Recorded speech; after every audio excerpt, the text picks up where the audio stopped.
خانوادے سے تعلق رکھتا ہوں جس خانوادے نے اپنی زندگی کے 8-9 سال جیلوں کے اندر گزارے ہیں. میرا باپ جیل کے اندر گیا اور 9-10 سال گزارے. میرا چچا بھائی مالٹا کی جیل کے اندر رہا, اس نے اپنی زندگی گزاری. کون مائی کا لال ہے؟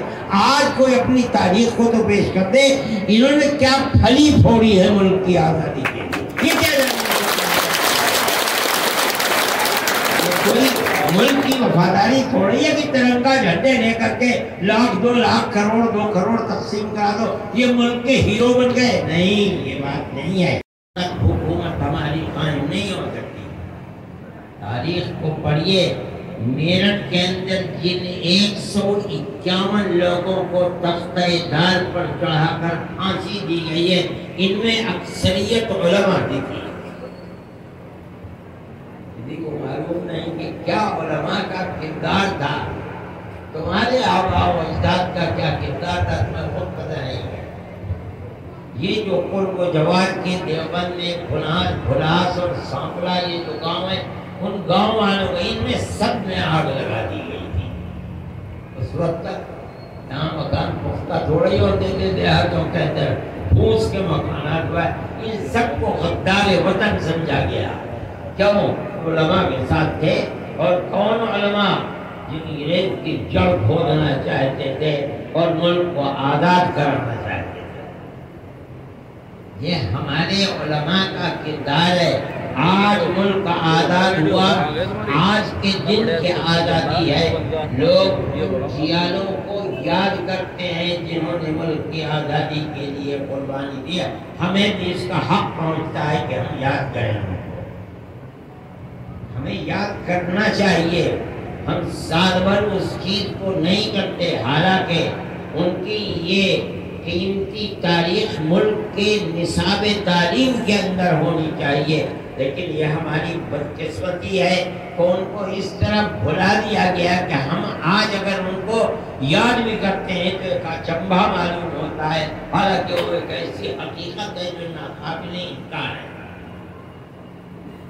میرے بھائی, اس کو یاد کرنا چاہیے, یاد رکھنا چاہیے, پڑھنا چاہیے, پڑھانا چاہیے. اگر آپ اپنے آباء و اجداد کی تاریخ اور اپنے بزرگوں کی تاریخ سے ناواقف ہوں گے, آپ کبھی عزت نفس کے ساتھ ملک میں زندہ نہیں رہ سکتے. یہ تو دنیا کا قانون ہے. کوئی اگر نہیں رہتا ان کے نام کو نہ رے چولہے بھاڑ میں جائے. ہم تو اپنے آباء و اجداد کے نام کو یاد کرتے ہیں, ہم تو ان کی تاریخ کو زندہ کرتے ہیں.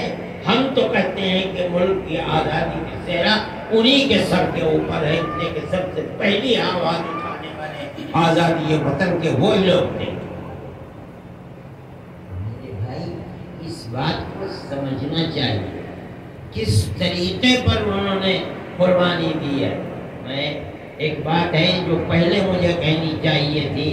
حضرت سید احمد شہید اور حضرت شاہ اسماعیل شہید نے جو دورے کیے ہیں, ان دوروں کے اندر غازی پور بھی گئے ہیں وہ. اور غازی پور کی یہ تاریخ تھی کہ وہاں کے ایک نواب نے اپنا ایک بیٹا ان کے سپرد کیا, اور اس زمانے کے اندر 1,00,000 چاندی کا روپیہ آزادی وطن کے جہاد کے لیے ان کو دیا, اور یہ کہا کہ میں مولانا آپ کو اپنا بیٹا دے رہا ہوں.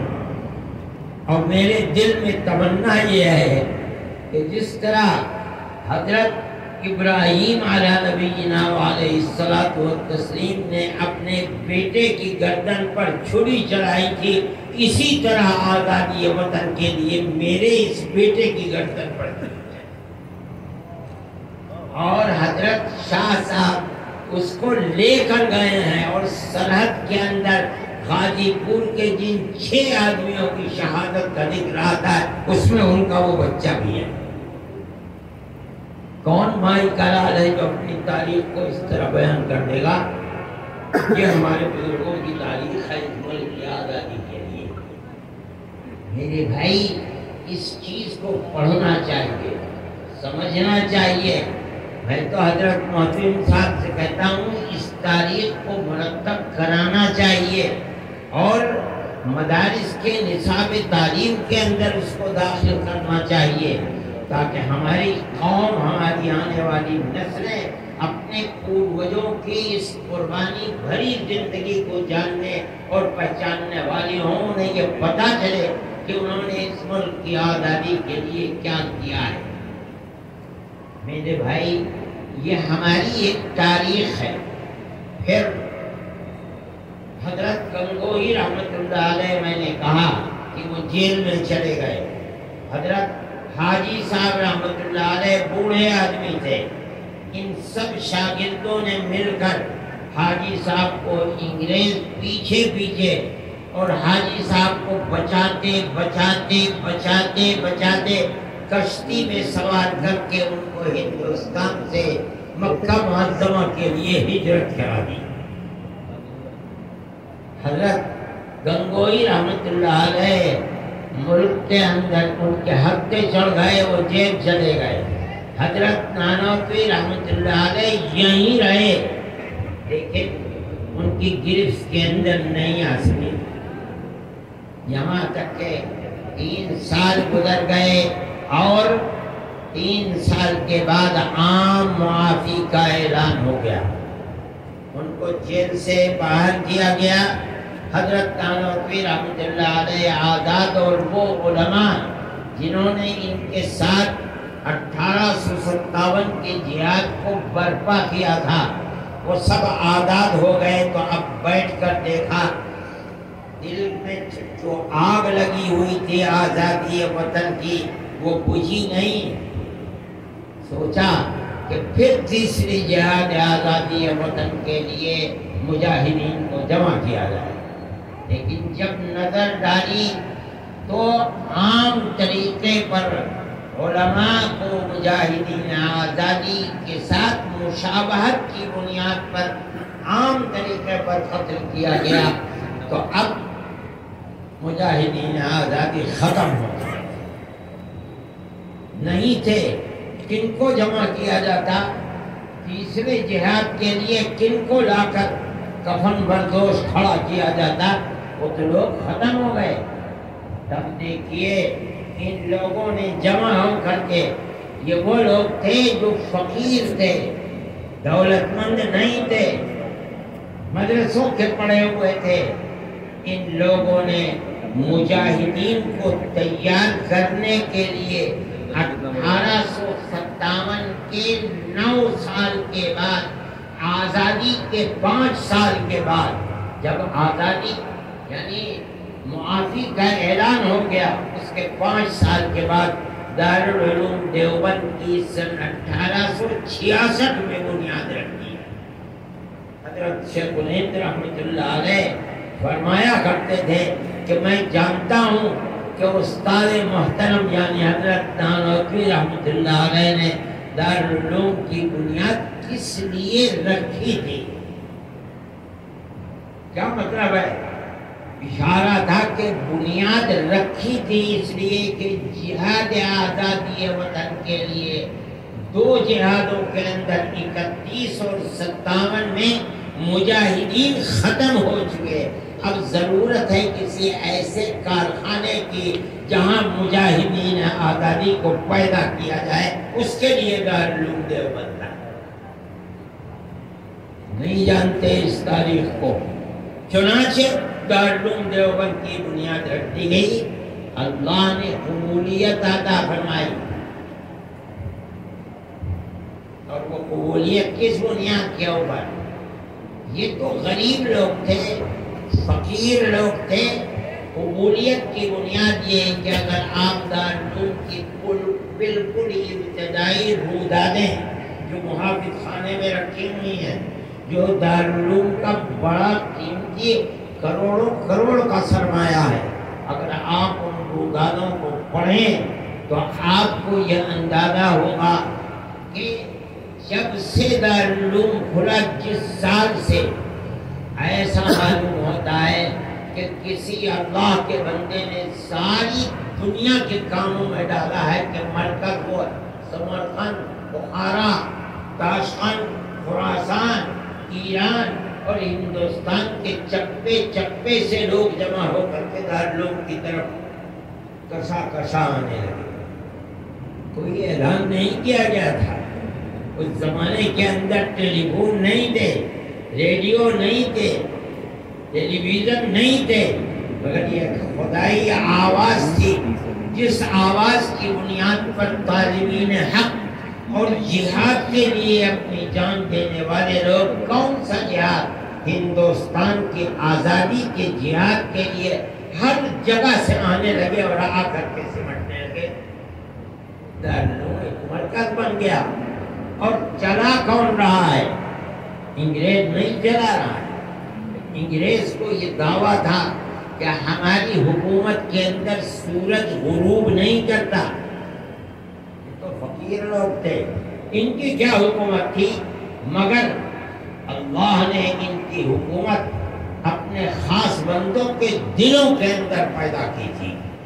یہ وہ حکومت تھی کہ جو در حقیقت حکومت ہے۔ انہوں نے قوم کو پیغام دیا کہ یہ مدرسہ ہے کہ تمہاری آنے والی نسلوں کے دین و ایمان اور آزادی کے لیے یہاں لوگوں کو پڑھایا اور سکھایا جاتا ہے۔ اگر یہ مدرسہ زندہ ہے تو تمہاری آنے والی نسلیں زندہ رہیں گی، اگر یہ مر گیا تو تم مر جاؤ گے، تمہاری نسلیں مر جائیں گی۔ قوم نے اس کو اٹھا لیا۔ جس کے پاس 2 پیسے ہیں وہ 1 پیسہ دارالعلوم کو دیتا تھا، جس کے پاس 2 روپے ہیں 1 روپیہ دارالعلوم کو دیتا تھا، اور 150 سال سے یہ مدرسہ اس طرح چل گیا۔ یہ ان کی جو ٹاٹ اور گوریوں پر بیٹھ کر کے پڑھتے اور پڑھاتے تھے، یہ اللہ کے یہاں ان کی مقبولیت تھی۔ چنانچہ دارالعلوم چلنے لگا۔ ایک دارالعلوم، آج اس ایک دارالعلوم سے 50,000 دارالعلوم سارے ملک کے اندر نہیں، ساری دنیا کے اندر بنے۔ امریکہ میں چلے جاؤ، وہاں لوگ پڑھا رہے ہیں۔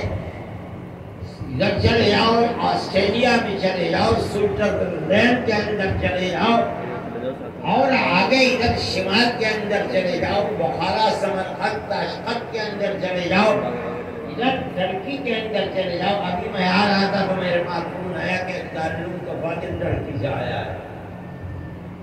میں یہ کہتا ہوں کہ ساری دنیا میں جہاں چلے جاؤ، دین کا بول بالا اگر کرنے والے لوگ ہیں، یا بغیر واسطہ یا بالواسطہ، یا یہاں کے پڑھے ہوئے ہیں یا یہاں کے پڑھے ہوئے لوگوں نے جو مدرسے بنائے ان مدرسوں سے پڑھے اور دین کی خدمت کر رہے ہیں۔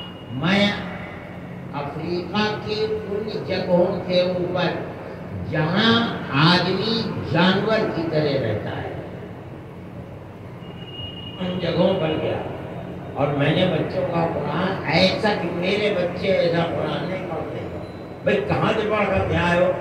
مدرسے کا نام لیا کہ دارالعلوم کے لوگوں نے مدرسہ بنایا تھا، ہم نے اس مدرسے میں پڑھا ہے اور وہاں سے آ کر کے اپنے بچوں کو پڑھا رہے ہیں۔ میرے بھائی، دارالعلوم کی یہ قبولیت، اور پھر دارالعلوم نے ان افراد کو پیدا کیا۔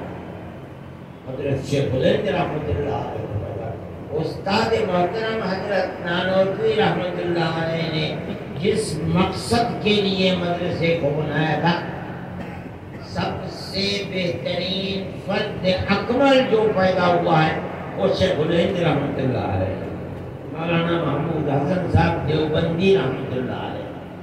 وہ شخص ہے جو اپنے علم کے ساتھ ساتھ آزادی وطن کے لیے ایسی اپنے سینے کے اندر آگ رکھتا تھا کہ وہ آگ کسی دوسرے آدمی کے اندر نظر نہیں آتی۔ جو وجہ کے متحدہ کا انگریز گورنر تھا مسٹر مسٹن، اس کا یہ قول مشہور ہے کہ شیخ الہند کو جلا کر اگر راکھ کر دیا جائے تو اس کی راکھ سے بھی انگریز کی عداوت اور دشمنی کی بو آئے گی۔ یہ تھے شیخ الہند۔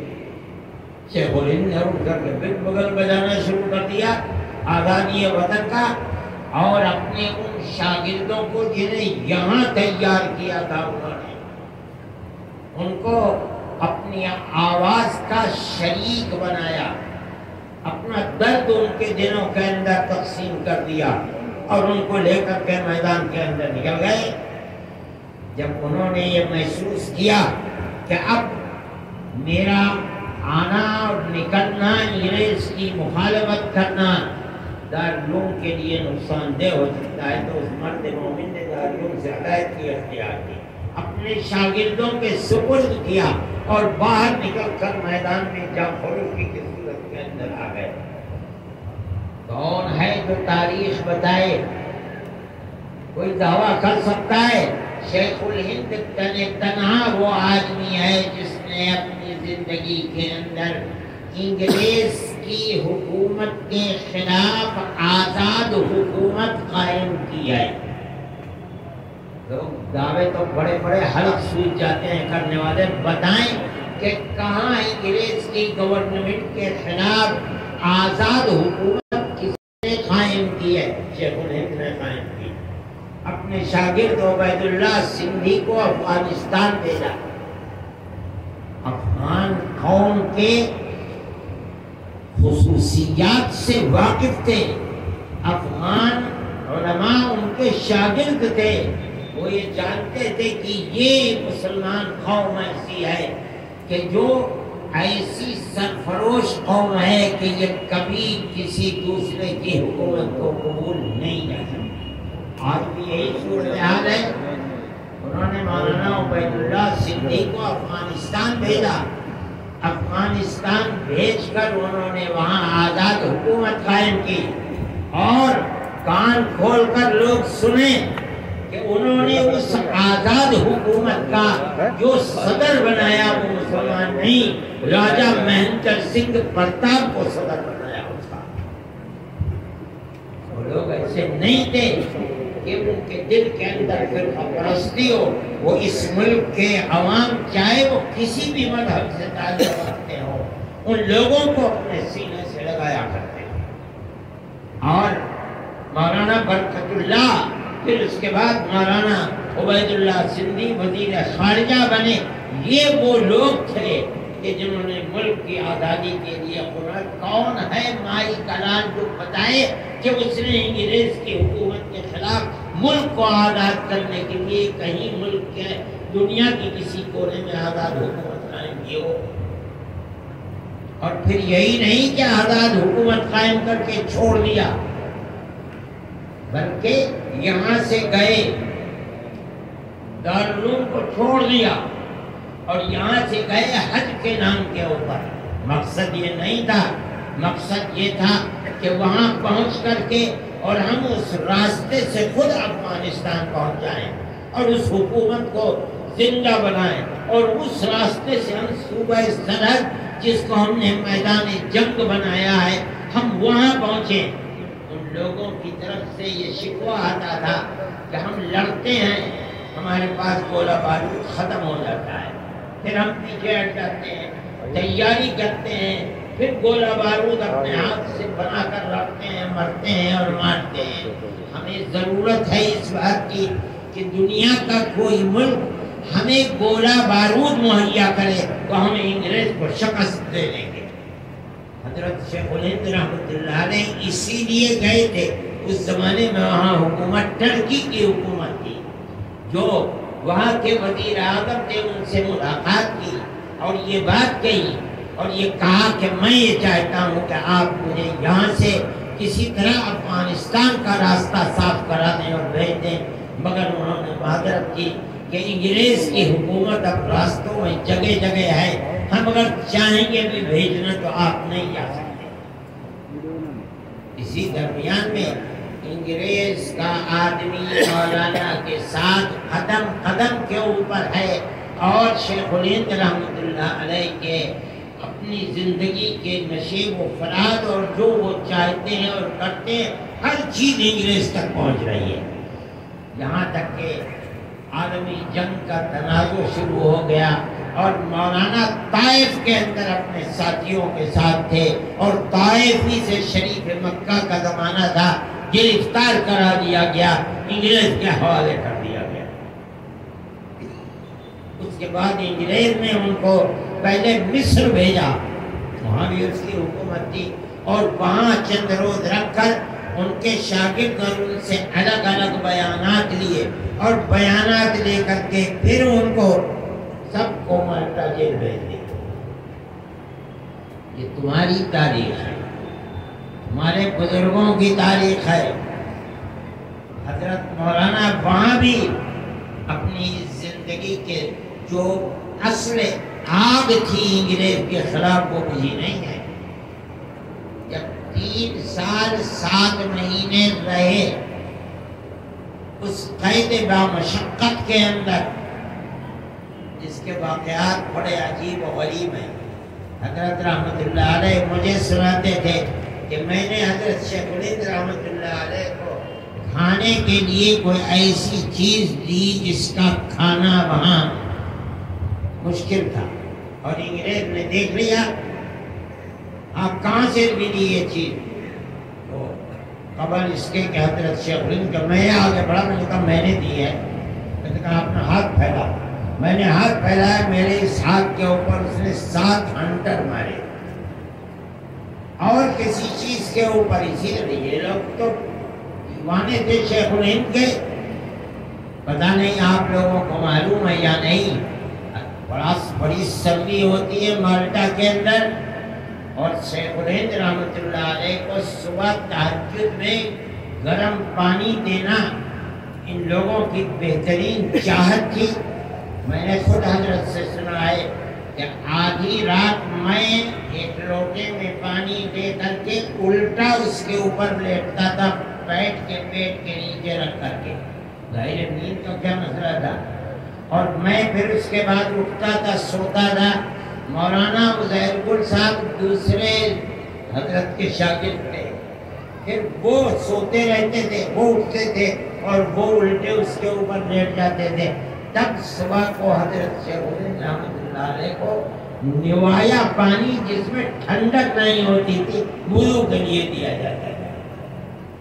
فرماتے تھے مجھ سے جو وہاں کے قانون کے خلاف تھا، حضرت کو آرام پہنچانے کے لیے میں نے کیا، یہ مجھے یاد نہیں رہا، مجھے 3 دن کی سزا دی گئی، اور وہ سزا یہ تھی کہ ایک ایسا کمرہ جس میں گھٹنوں تک کیچڑ بھرا ہوا تھا، اور ہر طرف سے کانٹے لگے ہوئے تھے خاردار لوہے کے، مجھے اس کے اندر کھڑا کر دیا گیا، بیٹھ نہیں سکتا تھا میں اس کے اندر، بالکل کسی طرف سے روشنی آنے کا صرف ایک چھوٹا سا سوراخ بیچ میں تھا، جب سورج استوا میں پہنچتا تھا تو وہاں سے روشنی آتی تھی۔ 3 دن تک مجھے اس کے اندر سزا دی گئی۔ یہ ان لوگوں کا یہ سب کچھ کس لیے تھا؟ آزادی وطن، کوئی مائی کا لال ہے، اس کا 10واں حصہ تو پیش کرے آزادی وطن کے لیے کیا کیا ہے۔ اور آج جو لوگ اقتدار اور حکومت کے اوپر ہیں انہیں تو ہوا بھی نہیں لگی آزادی، وہ آزادی وطن کے وقت پیدا بھی نہیں ہوئے تھے، ان کی ماں نے انہیں جنا بھی نہیں تھا، وہ کیا جانے آزادی وطن کس چیز کا نام ہے۔ یہ ہمارے میرے بھائی اس تاریخ کو پڑھنا چاہیے، جاننا چاہیے، اور آپ سمجھیں جب اعلان ہو گیا آزادی وطن، ان لوگوں کے مالٹا کی جیل سے نہیں سمجھتے تھے کہ انہیں آزادی ملے گی، یہ سمجھتے تھے کہ ہمیں پھانسی ملے گی۔ خدا کی قدرت ہے 3 سال 7 مہینے کے بعد ان کو آزادی مل گئے کہ اب جاؤ۔ چنانچہ یہ لوگ وہاں سے ہوائی جہاز ہوتے تھے، اس وقت تو پانی کے جہاز تھے، ان کے اندر ان کو وہاں سے رخصت کیا گیا اور وہ یہاں آئے۔ جب یہاں آئے ہیں، میں نے حضرت سے سنا ہے کہ جب ہم یہاں پہنچے ہیں تو بے شمار لوگ ہندوستان سے اور دلی سے حضرت شیخ الہند رحمت اللہ علیہ کو خیر مقدم کرنے کے لیے بمبئی پہنچے تھے۔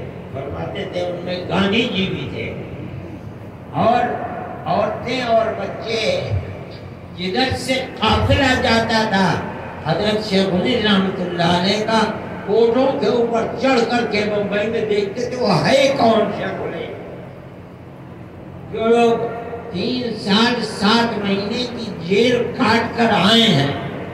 جب حضرت شیخ الہند رحمۃ اللہ علیہ کا جہاز گودی پر پہنچا، ابھی گودی پر پہنچنے سے پہلے ہوتا یہ تھا کہ جہاز کو گودی سے آدھا کلومیٹر 1 کلومیٹر پہلے روک دیا جاتا تھا، پھر اس کے بعد گودی کی صفائی کے بعد تب جہاز آتا تھا۔ جہاز جب وہاں رکا تو ریاست بہاولپور پاکستان میں ہے، اس کے سیکریٹری تھے نواب صاحب کے، ان کا نام تھا سر رحیم بخش۔ حضرت گنگوہی رحمۃ اللہ علیہ سے وابستہ لوگ تھے، اس وجہ سے حضرت شیخ الہند رحمۃ اللہ علیہ سے بھی، شیخ الہند تو ان کے تربیت یافتہ تھے، ان سے بھی تعلقات تھا۔ انگریز نے ان کو سر کا خطاب دے رکھا تھا، انگریز نے ان کو تیار کیا کہ قبل اس کے کہ یہ بھیڑ ہندوستان کی ان سے ملے اور ان کے ذہن پر اثر پڑے کہ میں کامیاب ہوں، مجھے انہی کے ساتھ رہنا ہے، پہلے جاؤ ان کے پاس اور ان کو آمادہ کرو اس بات کے لیے کہ وہ اب بوڑھے ہو گئے ہیں، قید اور مشقت کے بوجھ کو برداشت کر کے آئے ہیں، اب وہ چھوڑ کر کے تعلیم و تربیت کے اندر لگ جائیں۔ چنانچہ سر رحیم بخش سیڑھی لگوا کر کے ان کو کشتی میں بیٹھا کر کے وہاں جہاز تک لائے اور سیڑھی لگوا کر کے باندھ کر کے اس کے اوپر چڑھا کر شیخ الہند کے پاس بھیجا گیا اور انہوں نے کہا کہ حضرت ایک خلق خدا حضرت گنگوہی رحمۃ اللہ علیہ کے بعد آپ سے وابستہ تھی، وہ چلے گئے دنیا سے، آپ مرکز بنے ہوئے تھے علم حدیث کا اور حاجی صاحب کے معنوی علوم کا مرکز آپ تھے، آپ کے بعد لوگ بے یاد و مددگار ہو گئے۔ انگریز تو اپنی جگہ پر ہے، آپ نے اپنی عمر میں یہی اعلان کروں گا کہ انگریز کی غلامی حرام ہے۔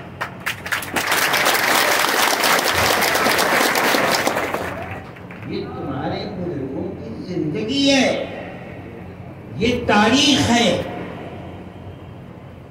سر رحیم بخش خاموش ہو گئے، شیخ الہند آئے اور شیخ الہند نے اسی طرح اپنے سلسلے کو پھر شروع، مگر شیخ الہند بہت نہیں فارغ تھے، کمزور تھے اور مالٹا کی اس سرد ہواؤں نے، مالٹا تو بالکل برف ہے یورپ کے اندر، برداشت کرنے کی طاقت نہیں تھی ان کے اندر، جس نے ان کی صحت کو خراب کر دیا تھا اور ہندوستان کے ہندو مسلمان ان کے اوپر جان دیتے تھے۔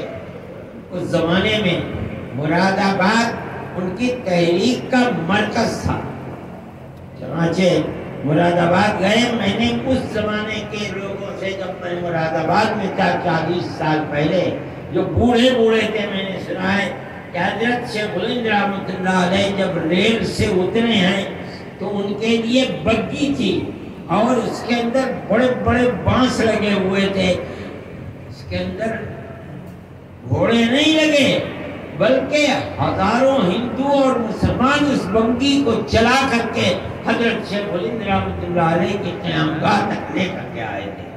یہ ہندو اور مسلمان دونوں تھے، یہ تمہارے آباء و اجداد کی تاریخ ہے۔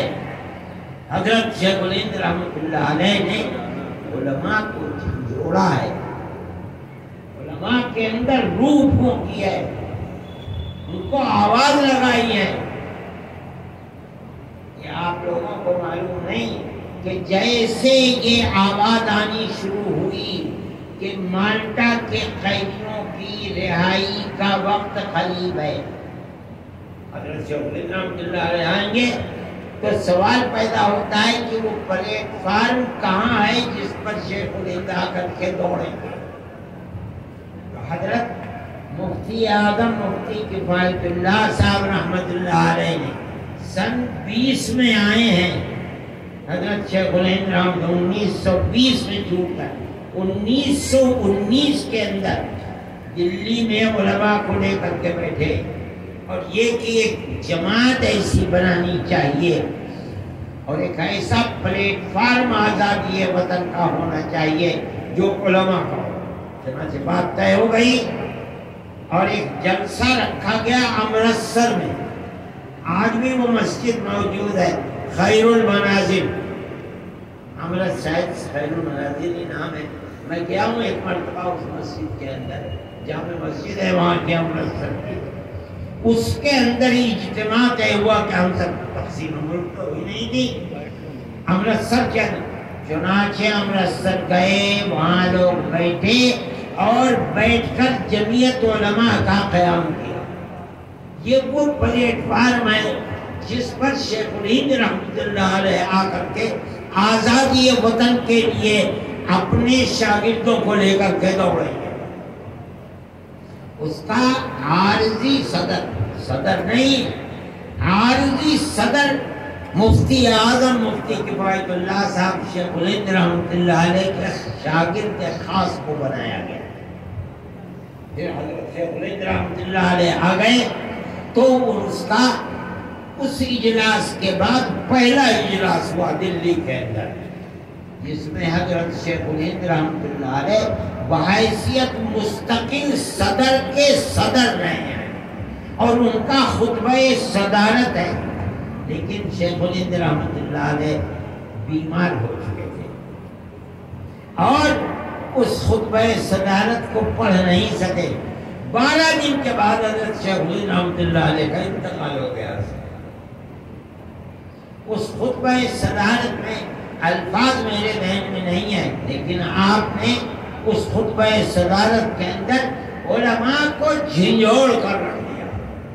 فرمایا کہ اسلام، نظام اسلامی اپنے اندر زندگی کے تمام پہلوؤں کو لیے ہوئے، سیاست، تعلیم، اقتصادیات، انفرادی احکام اور اجتماعی.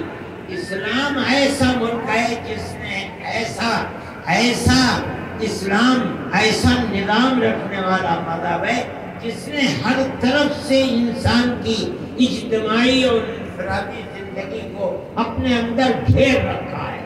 اور اس کے بعد فرمایا جو لوگ مدرسوں میں رہ کر صرف پڑھنے پڑھانے کو اور چار دیواری میں بیٹھنے کو اسلامی زندگی کا مقصد سمجھتے ہیں، وہ اسلام کے دامن کے اوپر بدنما داغ لگا رہے ہیں. کون کہہ سکتا ہے؟ شیخ الہند کہہ سکتا ہے. میرے بھائی یہ تاریخ ہے علماء دیوبند کی، علماء کی اور علماء دیوبند کی تاریخ ہے. یہ یہاں جامع مسجد کے قریب وہ گھر ہے جو شیخ الہند کا گھر تھا. یہیں سے یہ داستان شروع ہوئی ہے. ان کا انتقال ہو گیا. ان کے انتقال کے بعد ان کے شاگردوں نے جو ان کے اشاروں کے اوپر جان قربان دینے کے لیے تیار تھے، اپنے سر سے کفن باندھ لیا اور شیخ الہند رحمۃ اللہ علیہ کی زندگی، مجاہدانہ سرگرمی، نظریات کو اپنے دل و دماغ میں اتار کر کے پھر میدان کے اوپر اسی طرح دوڑنے لگے جیسے شیخ الہند دوڑتے تھے. کے بعد دیگر جیلیں ہونے لگی اور جیل پر جیل ہونے لگی، مگر کبھی یہ نہیں ہوا کہ 2 قدم پیچھے ہٹ جاتے. نہیں، مر جائیں گے اپنا کفن اپنے ساتھ لیے پھرتے تھے کہ ہم کسی دوسرے کا کفن بھی نہیں لیں گے، جو ہمارا کفن ہے ہم اسی کو لے کر کے اپنے قبر کے اندر جائیں. یہ بھائی یہ تاریخ ہے حضرت شیخ الہند رحمۃ اللہ علیہ کی، اور اس کے بعد ان کے شاگردوں کی تاریخ. مراد آباد، سہارنپور، بریلی، الہ آباد، گجرات میں سابرمتی جیل، یہ وہ جیلیں ہیں جہاں حضرت شیخ الہند رحمۃ اللہ علیہ کے شاگرد حضرت مدنی نے اپنی زندگی گزاری ہے، اور فرمایا کرتے تھے سب سے زیادہ بامشقت جیل سابرمتی جیل گجرات کی تھی، اور جیلیں بھی سب پاک ہوئی، یہ تھوڑی ہے کہ خالہ جان کا گھر ہے، مگر سب سے زیادہ مشقت بھری جو جیل تھی وہ وہاں کی جیل تھی، لیکن کبھی کسی وقت میں پیچھے نہیں آئے، یہ سمجھتے تھے کہ ہم مر جائیں گے تو مر جائیں گے، شیخ الہند کے راستے پر مریں گے، ہم نے زندگی ان کے قدموں کے اوپر چلائی ہے، میدان معاشر میں جنت میں ان کے ساتھ رہیں گے۔ ایک زندگی تھی، ان لوگوں نے زندگی گزاری ہے، اور ان کی زندگی کے اندر مذہب کی بنیاد کے اوپر نفرت نہیں تھی۔ یہ جہاں رہتے تھے، میں اپنے بچپن میں مجھے یاد ہے کہ ہندو، بڑے بڑے ہندو جو یہاں کے قرب و جوار کے رہنے والے تھے، حضرت رحمۃ اللہ علیہ کے پاس آیا کرتے تھے، اور حضرت جایا بھی کرتے تھے۔ جیرم گھنٹی گاؤں ہے، یہاں کے ایک بزرگ تھے ہندو، انہوں نے سب سے پہلے اپنے یہاں ٹیوب ویل لگایا تھا، بلایا حضرت کے بعد کہا کہ حضرت آپ چلیں گے، آپ اس کے ہتھے کو گھمائیں گے سب سے پہلے۔ میں بھی چونکہ جا رہے تھے کار سے، کار میں چھوٹا سا تھا، میں ان کے ساتھ چلا گیا دیکھنے کے لیے۔ حضرت رحمۃ اللہ علیہ مثبت اتنی طاقت نہیں تھی کہ وہ جنے تنہا اس کو ہتھے کو چلا سکتے، حضرت کے ساتھ اور لوگ چلے اور اس کے بعد اس کو چلایا۔ یہ محبت تھی، تعلق تھا۔ میں نے واقعہ سنا ہے اور اس آدمی کو دیکھا ہے۔ سہارنپور کے ایک صاحب تھے جو جیل میں حضرت کے ساتھ تھے۔ میں آج کی اس نفرت کی سیاست پر کہتا ہوں، اس کے اندر ہندو بھی تھے سہارنپور کے، روزانہ بیٹھا کرتے تھے، بات چیت ہوا کرتی تھی، انہوں نے آنا چھوڑ دیا حضرت کے پاس۔ حضرت نے کسی دوسرے صاحب سے پوچھا کہ فلاں صاحب کہاں ہیں، اتنے دن ہو گئے آئے نہیں، کیا بیمار ہیں؟ نہیں بیمار تو نہیں ہے۔ انہوں نے یہ پیغام جا کر کے ان سے کہا کہ حضرت پوچھ رہے تھے آپ اتنے دن سے گئے نہیں، اور میں ہاں میں جاؤں گا حضرت کے پاس۔ کہنے لگے گئے حضرت کے پاس، اس نے پوچھا کہاں تھے آپ اتنے دن سے چلے گئے نہیں آئے؟ فرمایا حضرت میں آپ کے پاس نہیں آؤں گا، میں اگر آپ کے پاس آؤں گا تو مجھے یہ خطرہ ہے کہیں میں آپ کے اخلاق کی بنیاد پر اپنے مذہب کو چھوڑ کر آپ کے مذہب کو نہ اختیار کروں، اور میں اپنا مذہب چھوڑ کہتا ہوں کہ یہ ہمارے بزرگوں کی تاریخ تھی، اور وہ اس طرح ہندو مسلم اتحاد کے طریقے کے اوپر رہتے تھے۔ حضرت شیخ الہند رحمۃ اللہ علیہ نے اس اتحاد کی تعلیم دی تھی۔ جب آپ مالٹا کی جیل سے واپس آئے ہیں، حضرت کا یہ مقولہ کتابوں کے اندر موجود ہے، فرمایا کہ ملک کی آزادی تنہا مسلمان کی کوششوں سے نہیں ہو سکتی۔ یہ ضروری ہے کہ اگر ملک کو انگریز کے چنگل سے نکالنا ہے تو یہ تحریک ہندو مسلم تحریک بننی چاہیے۔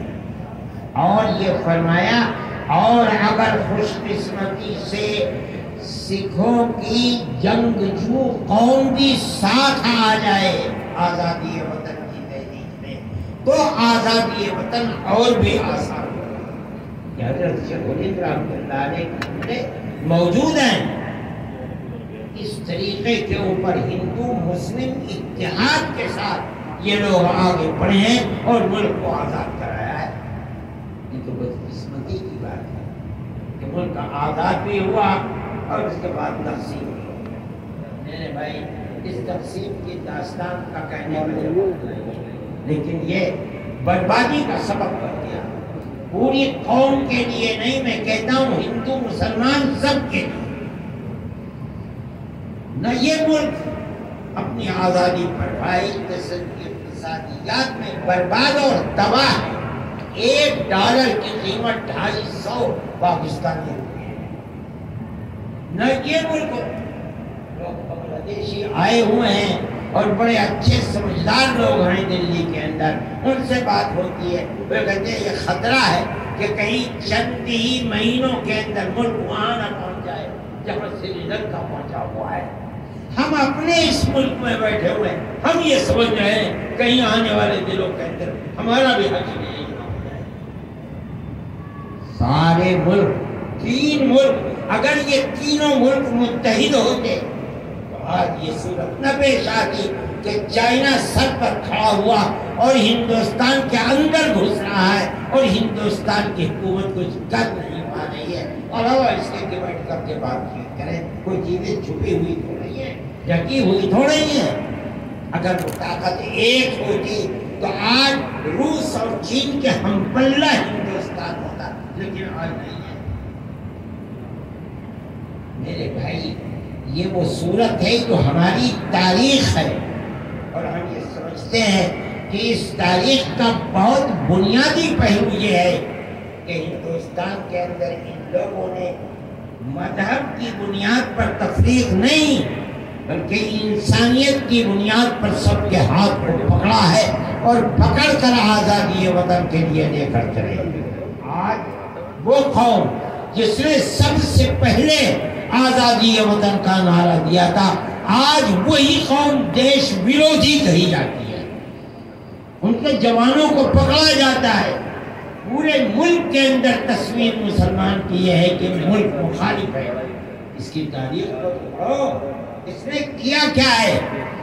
ملک کا سب سے بڑا وفادار ہے، جس کے بزرگوں نے اپنی جان دی ہے، آج ان کی اولاد ملک ورودھی کیسے ہو سکتی ہے؟ ملک کے ساتھ غداری وہ لوگ کر رہے ہیں جو محبت کی جگہ نفرت کو پیدا کر رہے ہیں، جو انسانیت کے نام پر نہیں ملک کو مذہب کے نام پر چلانا چاہتے ہیں، وہ ملک کو برباد کر رہے ہیں۔ یہ ملک کی بربادی، تنگی، غربت، افلاس یہ بتا رہا ہے کہ جس رخ کو سیاست کے تم نے اپنایا ہے وہ ملک کو دفن کرنے والا ہے، ملک کو چلانے والا نہیں ہے۔ اگر تم پیار و محبت کے ساتھ چلو گے تو یہ ملک چلے گا۔ جن لوگوں نے چلایا پیار و محبت کے ساتھ، انہوں نے سینکڑوں سال ملک کے اوپر حکومت کی ہے۔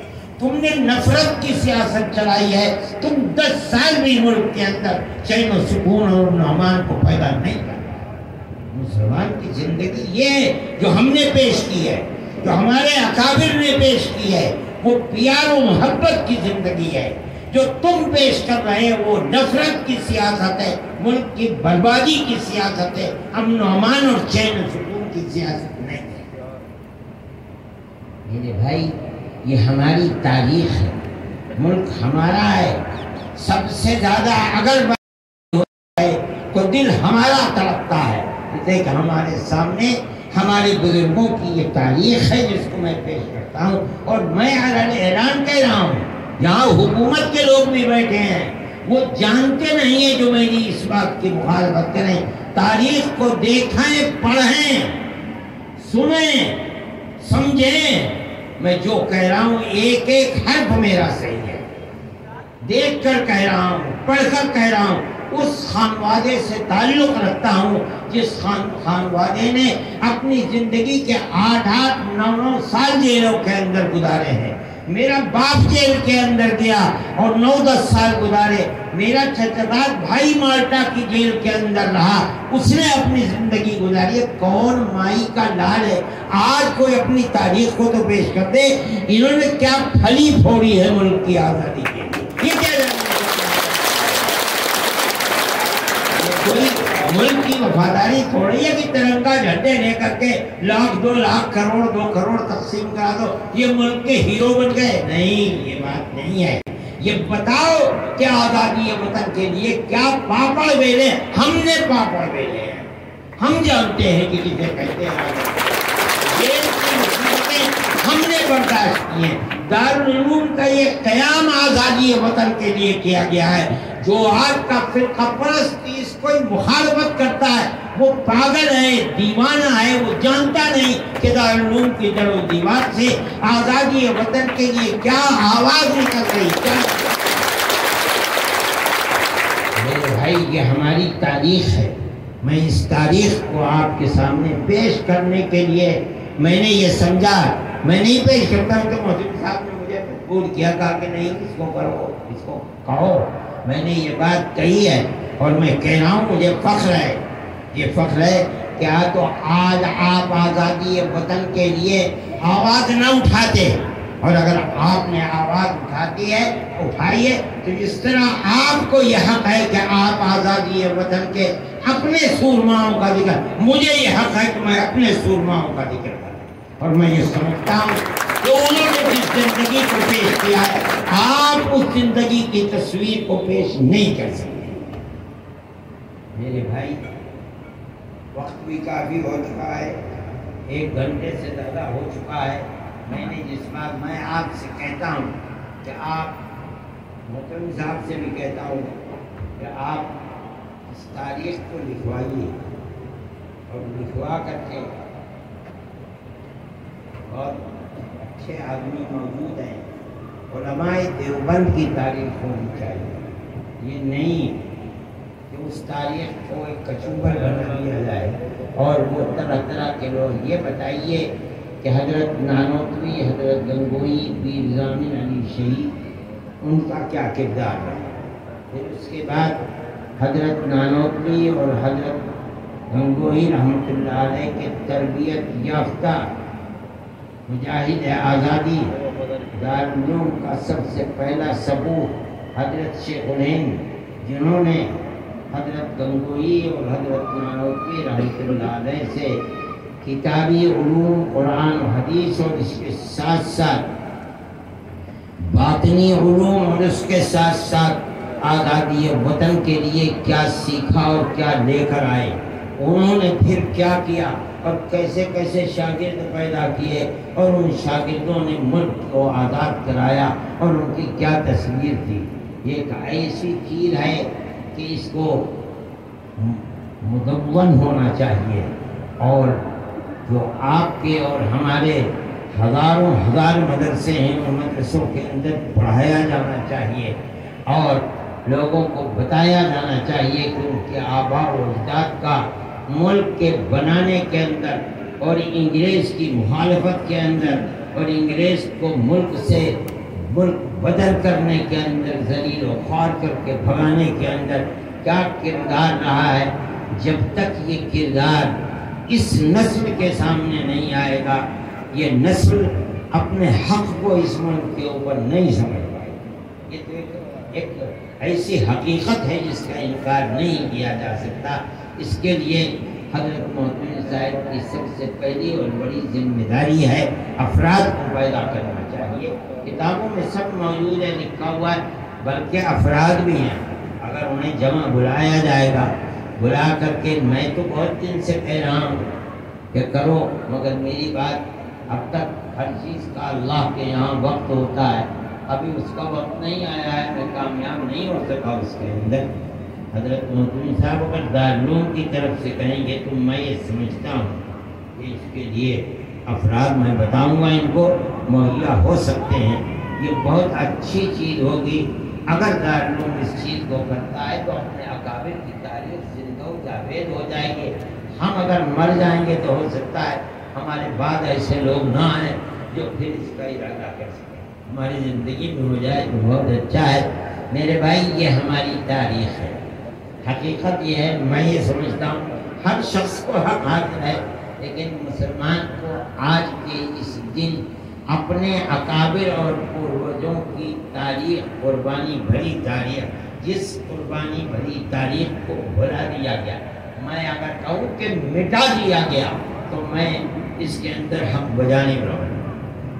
اس کو ہم زندہ کرتے ہیں، ہم نے آج بھی زندہ کیا ہے، اور میں یہ کہتا ہوں کہ اس کو زندہ کرنے کے لیے کتابی شکل کے اندر لایا جائے تو انشاءاللہ کہ ہماری آنے والی نسلوں کے لیے انتہائی قیمتی چیز ہوگی۔ اللہ اس ملک کو اور اس کے سیاست کو صحیح رخ کے اوپر لے کر چلے۔ جو لوگ نفرت کی تاریخ برپا کر رہے ہیں اور سیاست پھیلا رہے ہیں، اللہ انہیں خائب و خاسر اور ذلیل و رسوا کرے، اور ہماری وہ تاریخ جو انسانیت کی بنیاد پر گاؤں در گاؤں 1300 سال سے پھیلی ہوئی ہے، جہاں ہندو، مسلمان، سکھ، عیسائی ایک ہی گاؤں کے اندر پیار و محبت کے ساتھ رہتے چلے آئے ہیں۔ اللہ اس ہماری قیمتی تاریخ کو پھر زندہ و جاوید فرمائے، اور جو اس کے مخالف ہیں انہیں اللہ رسوا اور خائب و خاسر فرما دے۔